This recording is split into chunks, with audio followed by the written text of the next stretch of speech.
घर में वास्तु के अनुसार नहीं होनी चाहिए ये गलतियाँ। भारतीय वास्तुशास्त्र कहता है कि जिस घर का वास्तु विनाश सही होता है वह सदैव शांति और समृद्धि वास करती है। घर में अगर सकारात्मकता ऊर्जा हो तो घर में सुख समृद्धि और संपन्नता बनी रहती है। लेकिन हम जाने अनजाने ऐसे कई काम करते हैं जो हमारे घर की सकारात्मकता ऊर्जा को दूषित कर देते हैं। अगर घर में वास्तु दोष है तो आपके घर में नकारात्मकता ऊर्जा बढ़ने लगेगी, जिससे आपको कई तरह की परेशानियों का सामना करना पड़ सकता है। वास्तु जानकारी न होने पर हम कुछ गलतियां कर बैठते हैं, जिससे कि घर में अशांति उत्पन्न होने लगती है। यहाँ हम आपको बता रहे हैं कुछ ऐसी ही बातों के बारे में जो घर में नहीं करनी चाहिए। उन बातों का ध्यान रखकर आप अपने घर की बड़ी गलतियों को सही कर सकते हैं, जिनसे घर के शुभ वास्तु प्रभाव को बढ़ाया जा सकता है और अशुभ प्रभाव को कम या समाप्त किया जा सकता है। वास्तु के अनुसार इन उपायों को अपनाकर आप घर में सकारात्मकता बदलाव ला सकते हैं, जिसके बाद आपके घर में खुशियों का आगमन होगा। वास्तुशास्त्र के मुताबिक ब्रह्मांड में रखी हुई हर वस्तु से कोई न कोई सकारात्मकता या नकारात्मकता ऊर्जा का प्रवाह निरंतर होते रहता है। घर में गहरे रंग के कलर ना कराएं। रंगों का हमारे जीवन में बहुत महत्व होता है, इसलिए जब भी घर में रंग करवाएं तो हमेशा ही सोच समझ कर करवाएं, क्योंकि इसे बार बार बदलना आसान नहीं होता। अगर घर में रंग करवा रहे हैं तो कोशिश यही होनी चाहिए कि रंग वास्तु के हिसाब से हो। वास्तु के हिसाब से अपने kitchen, dining room, bedroom, bathroom आदि में रंग करवाएं, जिससे सुख शांति बनी रहे। वास्तु के अनुसार आपके घर का रंग आपके मूड और चरित्र पर काफी प्रभाव डालता है, इसलिए घर को गहरे रंगों से कलर ना करवाएं। प्रवेश द्वार के पास लाल, काला, ग्रे रंग का कराएं। घर को कलर कराने में नीला, पीला, सफेद और हरा रंग का इस्तेमाल करें। बेडरूम पिंक, हल्का नीला और हल्का हरा रंग बेडरूम के लिए अच्छा रंग माना जाता है। बच्चों के बेडरूम के लिए हल्का रंग हरा रंग सबसे अच्छा माना जाता है। किचन ऐसी जगह होती है जहां रंगों के मामले में आपके पास बहुत ही सीमित पसंद होती है। वास्तु के हिसाब से किचन में सफेद, पीला, रोज पिंक, नारंगी, चॉकलेट और लाल रंग सबसे अच्छा माना जाता है। डाइनिंग रूम के लिए हल्के रंग काफी अच्छे माने जाते हैं। गुलाबी, हरा और नीला रंग आपको फ्रेश कर देंगे। अच्छा होगा कि आप काला सफेद या काले सफेद से मिला हुआ कोई रंग न लगाएं। बाथरूम सफेद, हल्का नीला और प्ले ग्रीन आदि बाथरूम को बड़ा दिखाने के साथ साथ फ्रेश लुक देते हैं। बाथरूम में काला और गहरा लाल रंग का इस्तेमाल न करें, इससे बाथरूम छोटा दिखेगा। गेस्ट रूम को कई अलग अलग तरह के मूड वाले लोग इस्तेमाल करते हैं, इसलिए इसे हमेशा हल्के रंग का करवाना चाहिए। पीला, हरा, नीला, नारंगी या लैवेंडर का लाइट शेड वास्तु के हिसाब से अच्छा होता है। घर में न लगाएं कैक्टस और कटीले पौधे। वास्तुशास्त्र की दृष्टि से ये अनुकूल सही नहीं है। वास्तुशास्त्र के अनुसार कैक्टस और अन्य कांटेदार पौधे घर में भूलकर भी न लगाएं। गुलाब इसका अपवाद है, यह घर में लगाया जा सकता है। कैक्टस को प्रकृति में बाधक और हानिकारक माना गया है। कैक्टस में कांटे होते हैं और कांटे वाले कोई भी पौधे घर के आसपास में नहीं होना चाहिए। जिस घर में कांटे होंगे वहां पर उस कांटे का नकारात्मकता प्रभाव होना संभावित है। कांटेदार पौधे के आसपास रहने वाले लोग एक दूसरे को चुभने वाली बात कहते रहेंगे। इसकी वजह से भवन में निरंतर कलह, विवाद और लड़ाई झगड़े का वातावरण निर्मित होगा। कैक्टस मूलतः रेगिस्तान में होता है। इसका अर्थ है कैक्टस ऐसे स्थान पर होता है जहां पर कुछ भी नहीं होता। रेगिस्तान में न तो जीवन दायनी पानी होता है और न ही कोई पशु पक्षी। रेगिस्तान में केवल चारों ओर रेत ही रेत दिखाई देता है। इसलिए कैक्टस के पौधे को घर में लगाने से घर उजाड़ हो जाएगा। घर को रेगिस्तान में बदलते देर नहीं लगेगी। कैक्टस के पौधे से संतान उत्पत्ति में बाधा होती है। व्यापार वृद्धि और धन वृद्धि की संभावना भी कम होगी। अगर घर में माँ बाप का पूरा फोकस बच्चों की पढ़ाई लिखाई को लेकर है तो उसमें भी बाधा उत्पन्न होने लगेगी। अगर घर में बच्चों की शादी में कोई अवरोध उत्पन्न होने लगे तो देखिए कहीं आपके घर के आसपास कोई कांटेदार पेड़ तो नहीं लगा है। कैक्टस के पौधे से दूध जैसा सफेद द्रव्य निकलता है और वास्तुशास्त्र में दूध वाले पौधे को लगाने से दोष होता है।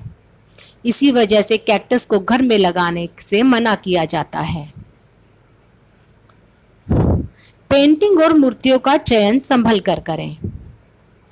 वास्तु के अनुसार घर के लिए तस्वीरों और मूर्तियों का चयन ध्यान से करना चाहिए, क्योंकि असर आपके साथ साथ आपके परिवार के लोगों पर भी पड़ता है। किन तस्वीरों को घर में न लगाएं? रामायण महाभारत से जुड़ी तस्वीरें, एग्रेसिव तस्वीरें, डरावने चिन्हों वाली तस्वीरें घर में नहीं लगानी चाहिए। यदि आपके घर की किसी भी दीवार पर ताजमहल का चित्र, किसी भी कब्र या समाधि का चित्र, कांटेदार पौधों का चित्र, डूबती हुई नाव या जहाज, फव्वारे और जंगली जानवरों के चित्र आदि लगा हुआ है तो उसे तुरंत वहां से हटा दें। ऐसी तस्वीरें पारिवारिक झगड़ों को जन्म देती है तथा साथ ही दाम्पत्य जीवन पर भी बुरा प्रभाव डालती है। कैसी मूर्तियां घर में न लगाएं? घर में जंगली जानवरों वाली और पक्षियों की मूर्तियां न लगाएं। ऐसी मूर्तियां घर में नकारात्मकता ऊर्जा को लाती है, जो पारिवारिक सुख शांति को बर्बाद करके रख देती है। इसके अलावा भारी मूर्तियां घर के उत्तर पूर्व कोने में न लगाएं। बंदर, सर्प, गीद, कबूतर, बाघ, कौवा, गरुड़, उल्लू, भालू, सियार, सुअर आदि की तस्वीरें या मूर्ति कतई न रखें। पुरानी घटनाओं की तस्वीरें न लगाएं। इसके अलावा ऐतिहासिक पौराणिक घटनाओं को दिखाने वाली तस्वीरें न लगाएं, क्योंकि ऐसी तस्वीरें हमें पुराने समय की याद दिलाती है और जो बीत गया हो उसे दोबारा दोहराना नहीं चाहिए। कैसी तस्वीरें लगाएं? मंदिरों की तस्वीरें, रंगोली, ओम, स्वास्तिक की तस्वीरें घर में लगाना अच्छा होता है। वास्तु के अनुसार घर में पश्चिम दिशा में किसी गांव की तस्वीर लगाने से घर में धन संपत्ति बढ़ती है। इसके अलावा घर में दक्षिण पश्चिम दिशा में गोल्डन और पीले फ्रेम में परिवार की तस्वीर लगानी चाहिए। इससे रिश्तों में मिठास तो बढ़ती ही है, साथ ही घर में पैसों के आने का रास्ता भी बनता है। यदि आपके घर में गृह कलेश बनी रहती है या वैचारिक मतभेद है तो आप कहीं से ऐसे चित्र लेकर आएं जिसमें हंसता मुस्कुराता संयुक्त परिवार हो। इस चित्र को अपने अतिथि कक्ष में लगा दें, जहां पर सभी की नजर आते जाते पड़ती रहे। आपको यकीन नहीं होगा, लेकिन सच में कुछ ही दिनों में यह तस्वीर अपना चमत्कार दिखाती है। हंस की बड़ी सी तस्वीर। यदि आप अपार धन और समृद्धि की आकांक्षा रखते हैं तो घर में अतिथि कक्ष में हंस की बड़ी सी तस्वीर लगाएं। इस तस्वीर में केवल एक ही हंस होना चाहिए, क्योंकि हंसों का जोड़ा प्यार को दर्शाता है, धन को नहीं। भगवान की तस्वीरें कम लगाएं। इन तस्वीरों के अलावा कुछ आस्थावान लोगों की आदत होती है घर में स्थान स्थान पर भगवान की मूर्तियां या चित्र लगाना। माना कि आस्था को ही सब कुछ मानने वालों को यह पसंद होता है, लेकिन क्या आप नहीं जानते कि भगवान की मूर्ति रखने का भी वास्तु शास्त्र के अनुसार विशेष स्थान होता है। आप ऐसे ही किसी भी स्थान पर भगवान के चित्र या मूर्ति को स्थापित नहीं कर सकते। इससे कोई फायदा नहीं होता, बल्कि इससे लाभ की बजाय हानि ही होती है। लगातार इन चित्रों को देखते रहने से नकारात्मकता भावों का ही विकास होता है, जिसके चलते हमारे जीवन में अच्छी घटनाएं घटना बंद हो जाती हैं। धन की पोटली की तस्वीर।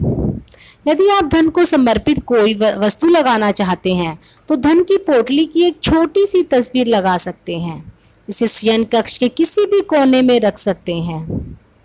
धन की पोटली के अलावा घर की उत्तर दिशा की दीवार पर धन की देवी लक्ष्मी या धन कुबेर की तस्वीर भी लगा सकते हैं। घोड़े की तस्वीर। समुद्र किनारे दौड़ते हुए 7 घोड़ों की तस्वीर अपने घर में जरूर लगाएं। यह घोड़े जीवन में गति को दर्शाते हैं। इस तस्वीर को आप घर की पूर्व दिशा की दीवार पर लगाएं, अत्यंत लाभ होगा। ऐसी तस्वीर को अक्सर लोग अपने ऑफिस में लगाते हैं ताकि कार्य में कोई बाधा ना आए तो तरक्की मिले। वास्तुशास्त्र के अनुसार घर में शौचालय बनाने के लिए ईशान कोण की दिशा बहुत बुरी होती है, लेकिन किन्हीं कारणों के से आपके घर का शौचालय इसी दिशा में बना है तो आप एक उपाय कर सकते हैं। इस शौचालय के ठीक बाहर शिकार करते हुए शेर का चित्र लगा दें। यदि आप अपने मृतकों का चित्र लगाना चाहते हैं तो उनका चित्र उत्तर की दीवार पर इस तरह लगाएं कि उनका मुख दक्षिण की ओर हो। दूसरी बात, ऐसी जगह लगाएं कि वह घर में आते जाते दिखाई न दे। घर में आते जाते दिखाई देने के लिए कोई तस्वीर लगाएं जो सकारात्मकता भावना से भरी हो, जिसे देखते ही खुशी मिले। घर की छत। जब भी घर की सजावट की बात आती है तो कमरे की छत को नजरअंदाज नहीं किया जा सकता। इस बात में कोई शक नहीं है कि छत कमरे का आकर्षक बरकरार रखने में अहम भूमिका निभाती है। दरअसल छत कमरे की 5वीं दीवार होती है।